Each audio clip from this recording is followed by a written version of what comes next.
We build the bridges that the trolls live under. When I heard this today, I was actually quite amazed that few words but yet so powerful. I heard it from a video that I watched earlier today.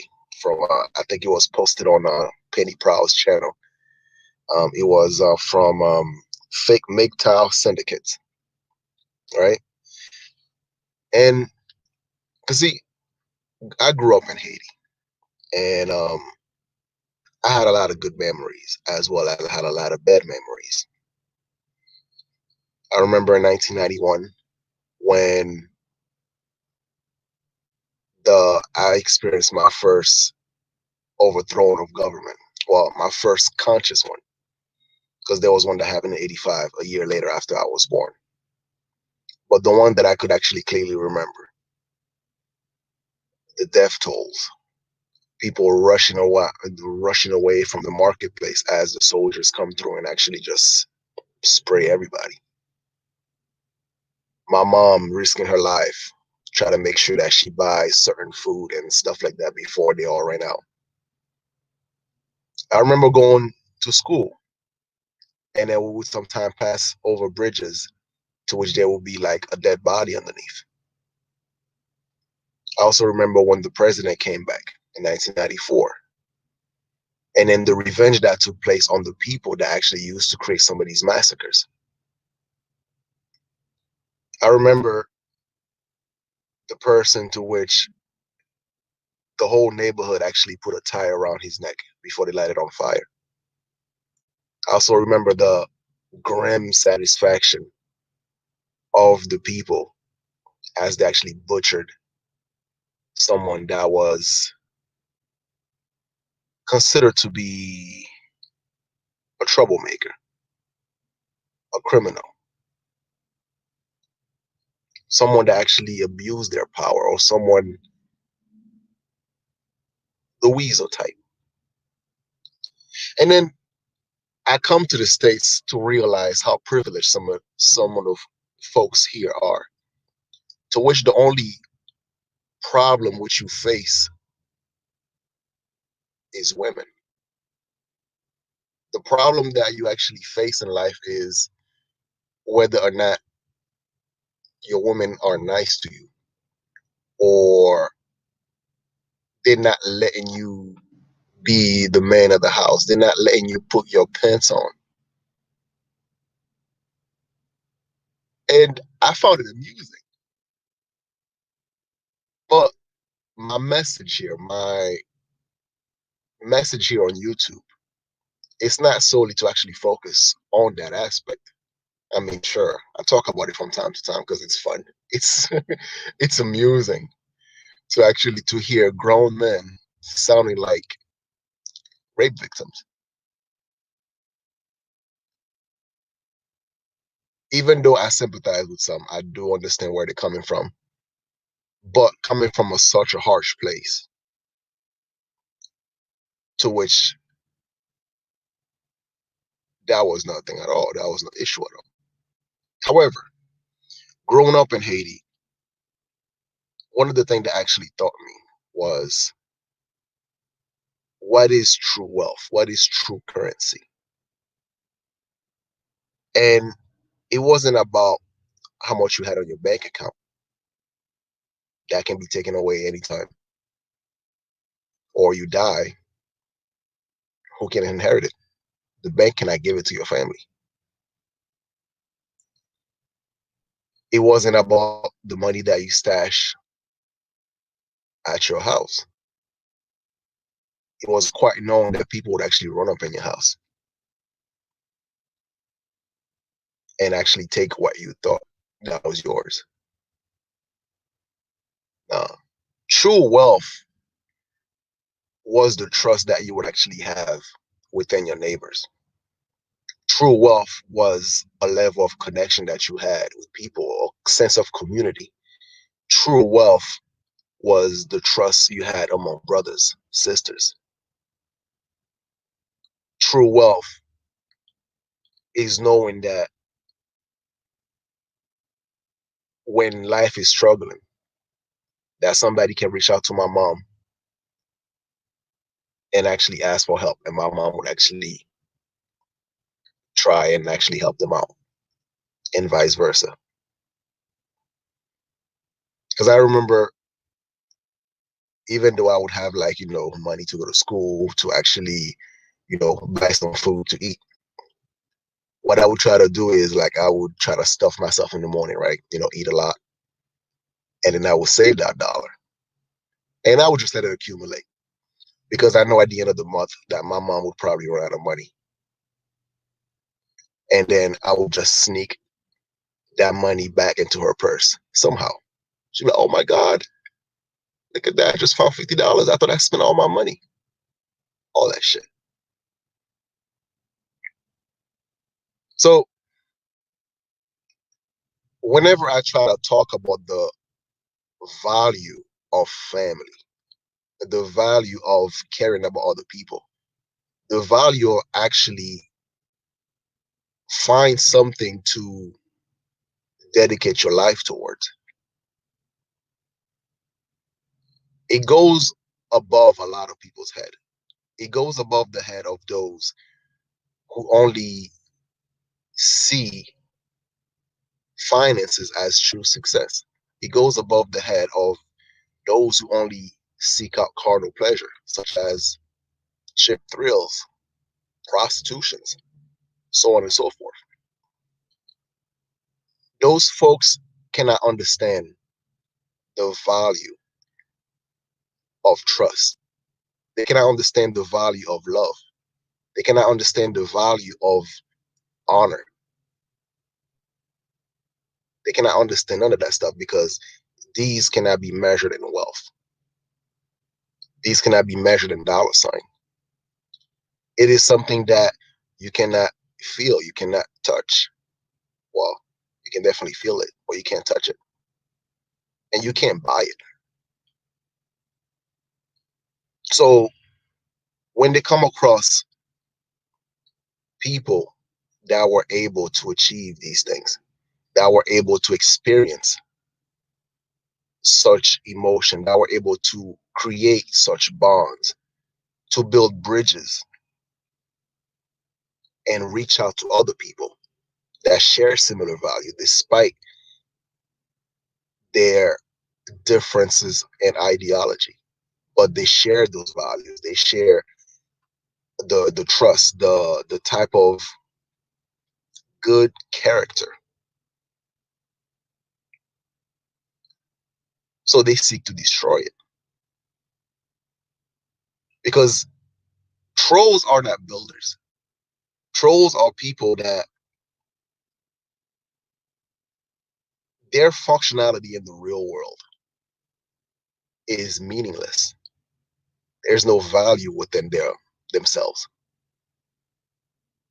They go to, they have to be in the places that they don't like. They have to do certain things that degrade their soul. Deep down, they feel worthless. So then they go online, they go to places to which that gives them the illusion of power, the illusion of worth. And they try to destroy what others try to build, because that's their only way they can actually feel any sort of significance in life. Can you imagine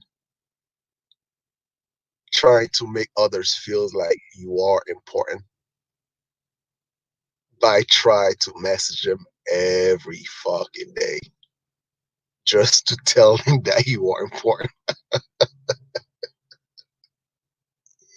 Can you imagine the illusion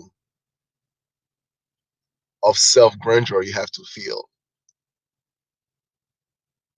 to constantly try to convince others how much you're worth?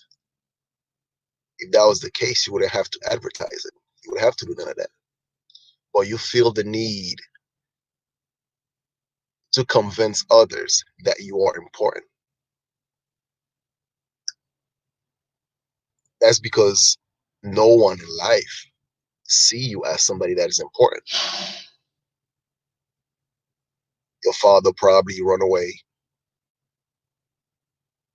probably left you. Your mother probably left you. And then the only thing that you have left is, I guess, something that's in your bank account. Something that you feel like you have to keep announcing to the whole world what you have. Not the whole world, but specifically towards certain people that you feel that are putting on a message that destroy your worldview as a human being, or whatever delusion that you had. So what do? You try to pester them, because any attention that you could take away from the message and put it onto you, then the more you feel like you can actually deviate them from the work that they try to do.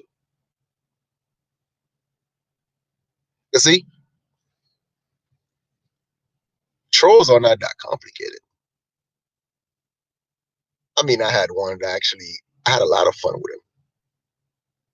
He gave me all the information that I need about him: his names, um, his license number, people on his friend list, his co-workers, a lot of information, voluntarily. So then I had certain choices to make. Should I go underneath the bridges that I have built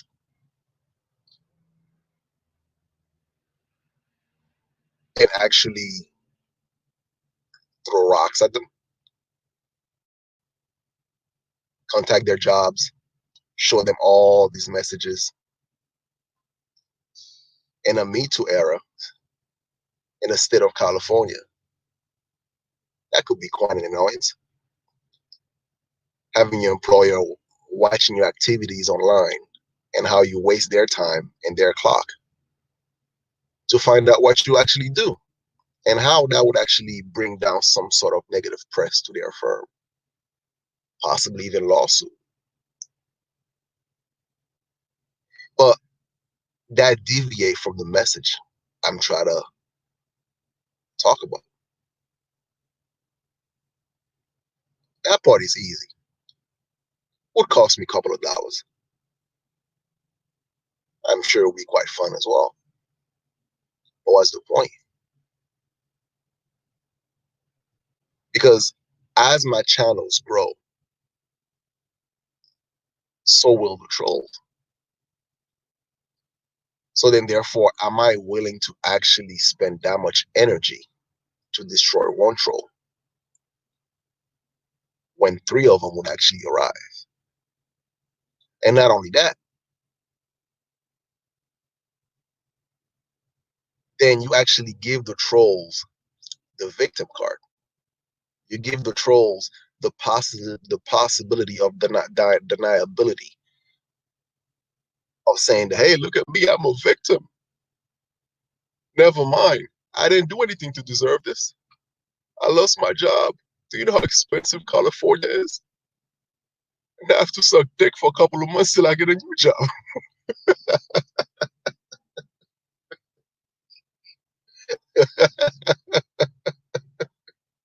Well, I mean, probably does that already. But what is the point? And then, because see, in Haiti, right,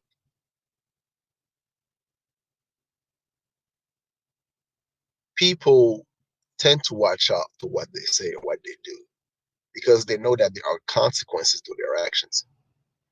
So then, therefore, when you say you're going to do something, you got to mean it.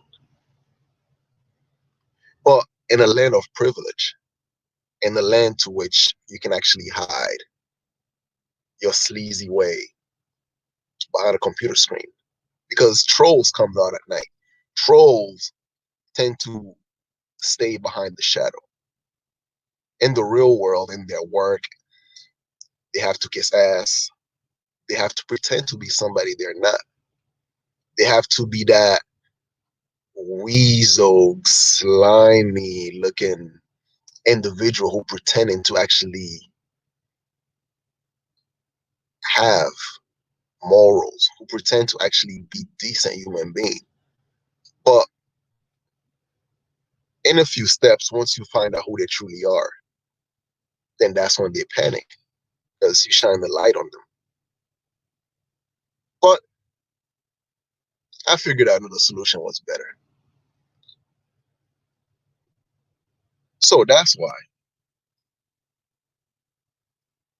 I think this is a new policy. This is an interesting policy that I've come across with, especially with trolls. From then on, if I ever come across new trolls, right, on my social media platforms and whatnot, and after like a good couple of days of them being persistent, and after I see that their point is to distract, their point is to destroy. So then, therefore, that's their alternative. Their alternative will be I will block them. And if they actually truly need my attention, then they would have to pay me to be unblocked to enjoy my platform. My platform is my house, and you don't stay there rent free unless I deem you to be a worthy guest. So, like my troll who been asking me to for a live stream, it's simple.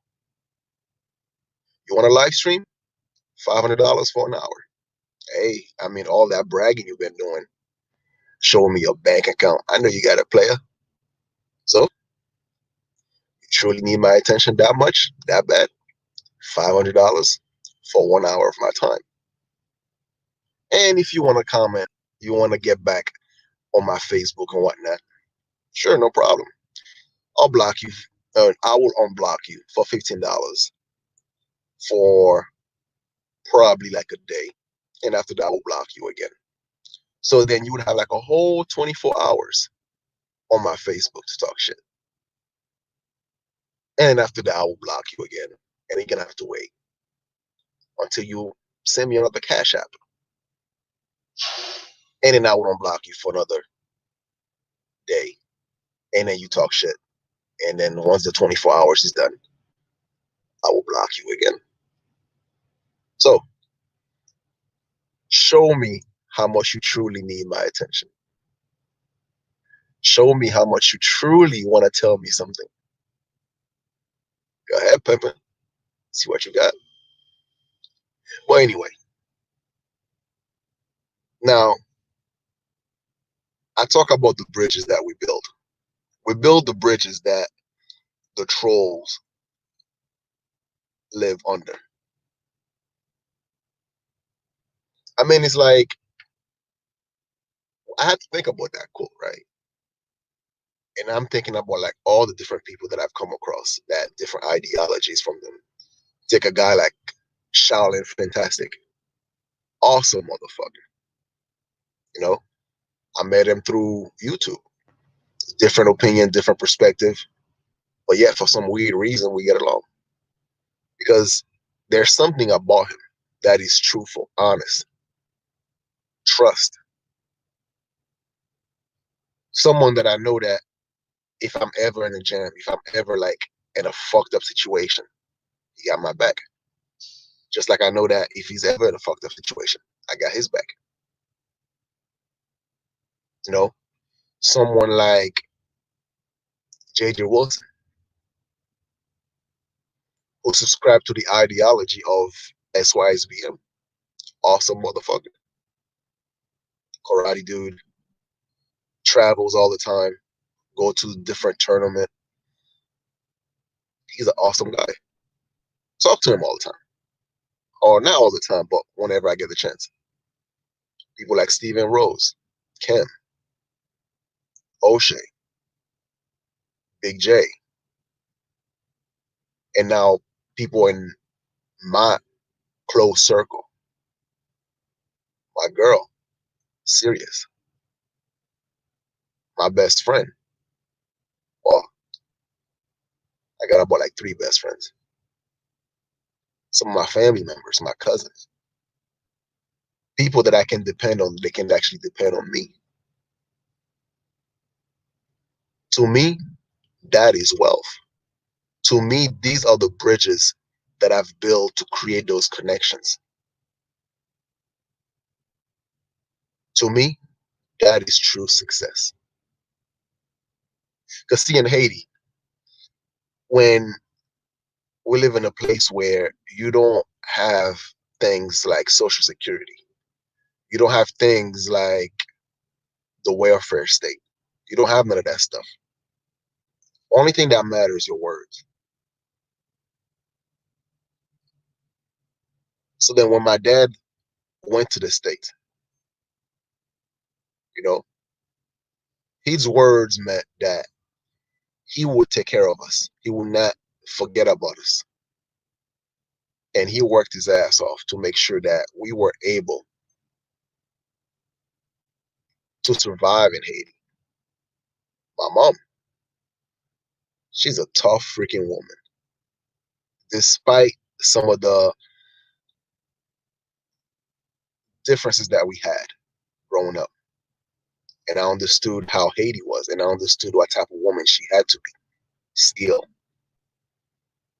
some of the ass whooping that I got, some fair, some unfair, but I don't hold none of that stuff against her because I understood her situation. I understood the circumstances to why she was the way she was. So that's why when I talk about some of the things that I talk about my mom, I just laugh at it because it is funny. Some of the things that I went through, some of the things that she went through. Imagine the stresses of trying to protect three fucking kids. 3 kids. And you sometimes still try to look out for your nieces and nephews.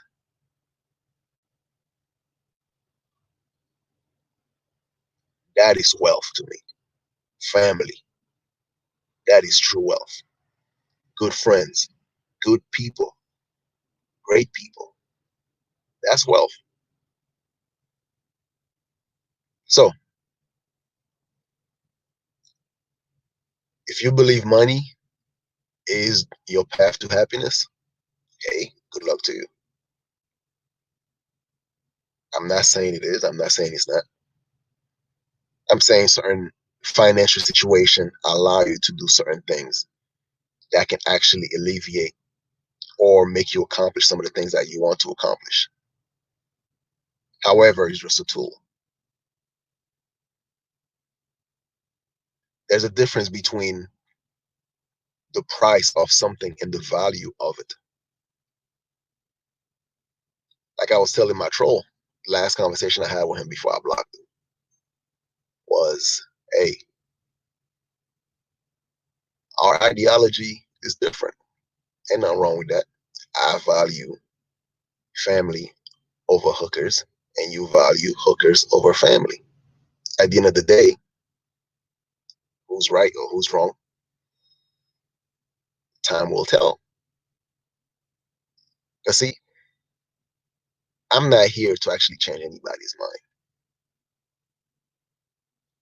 I'm here to actually talk about certain perspective that I have as far as life experience, as far as my love and dedication towards my family, towards my friends, loyalty, honor. That's what I like to talk about. The meaning of sacrifice, selfishness and selflessness, because I have both. I am as selfish as I am selfless. But see, to those who don't have that level of comprehension, to those who cannot fathom that there is more to life than just money, hoes, and clothes, will never be able to understand where I'm coming from.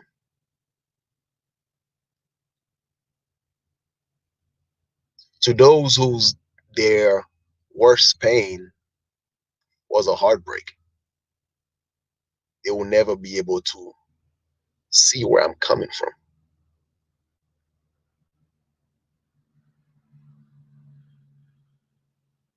But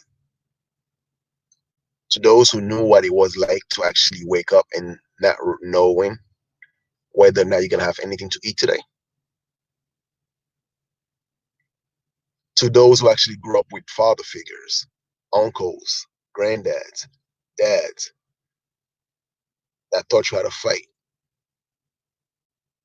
that taught you how to do certain things in life, that toughen you up, hard work, whether it's mowing the lawn, whether it's cutting down trees, whether it's killing your first goat or your first chicken, whether it's doing some of the tasks that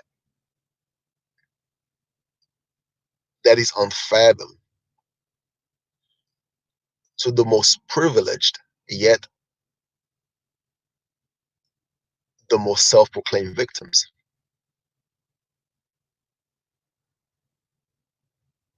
You will not be able to understand where we're coming from. Not understanding the meaning of honor, respect, dedication, love, aspirations.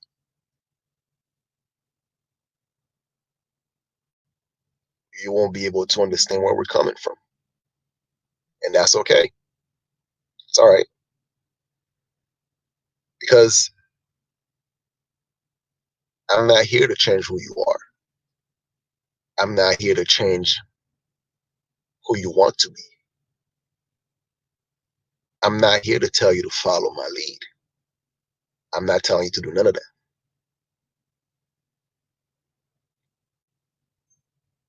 Because the masters only show up when the teach. Because the master only show up when the students are ready. And no, I don't see myself as a master. I see myself as just me. Art Banaka, because I enjoy art.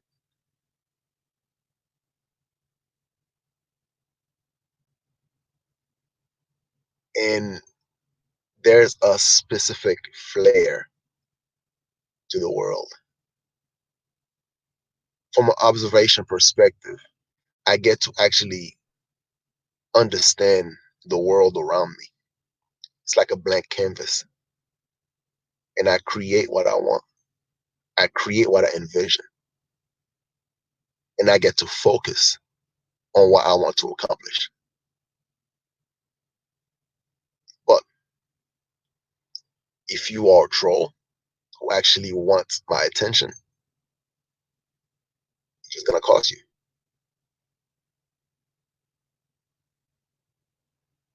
Anyways, this is our Banaka. Share, like, comment, and subscribe.